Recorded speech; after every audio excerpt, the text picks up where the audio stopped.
అఘోరిలో ఈ మార్పు ఎందుకు వచ్చింది? ఉగ్ర రూపంతో ఊగిపోయే అఘోరి ఇంత ప్రశాంతంగా ఈ రోజు తెలుగు బొట్టు కట్టుకొని వచ్చి మీడియా ముందు నిలబడింది.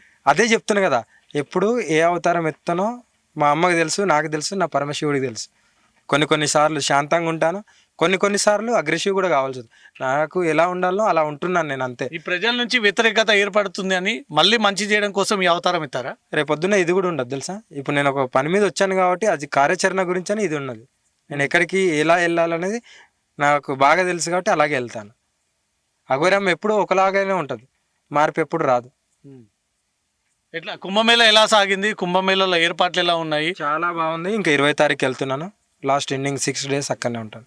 వెళ్తున్నారు మళ్ళీ? అవును, మళ్ళీ వెళ్ళి 20 రోజులు, 20 తారీఖు వెళ్ళి 6 రోజులు అక్కడే ఉండి మళ్ళీ వచ్చేస్తాను. ఏం చెప్తారు మీరు ఈ హిందూ భక్తులందరికీ? అందరం కలిసికట్టుగా పోరాడదాం.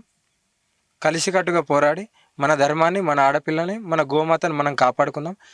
మళ్ళీ చెప్తున్నాను, నేను ఎక్కడ కానీ నా కారు ఎక్కడన్నా కనబడితే మీకు కావాల్స్తే ప్రేమతో ఫోటో అడగండి, వచ్చి ఆశీర్వదించుకోండి, నేను ఇవ్వడానికి సిద్ధం. కానీ అసభ్యకరంగా ప్రవర్తించొద్దు, అది మనకే మంచిది కాదు. లగ్జరీ కార్లు ఎక్కడ పోయినాయి, బిల్డింగ్లు ఎక్కడ పోయినాయి, మీ విలువైన ఫోన్లు ఎక్కడ పోయినాయి? అదే చెప్తున్నా కదా, ఎక్కడున్నాయో మరి అందరు ఇవ్వాలి కదా. ఎవరైతే మీడియా పోర్ట్రేట్ చేసిందో వాళ్ళందరూ ఇస్తే బాగుంటుంది. మీ కారు కూడా కనిపించట్లేదు? ఉంది, కారు ఉంది, షోరూమ్లో ఉంది, వర్క్ జరుగుతుంది. జూబ్లీ హిల్స్ లో 3 ఎకరాలలో 3 అంతస్తుల భవనం ఉందన్నారు. అది ఎవరో మీడియాలో పెట్టిండు, చాలా మంది అడుగుతున్నారు. అది ఎక్కడుందో చూపిస్తే రేపు పొద్దున్న రాసేసుకుంటాంగా, అలానే కూర్చొని కొంచెం హ్యాపీగా ఉంటాం. అలాంటి అపోహలు మస్తు వస్తుంటాయి నాన్న.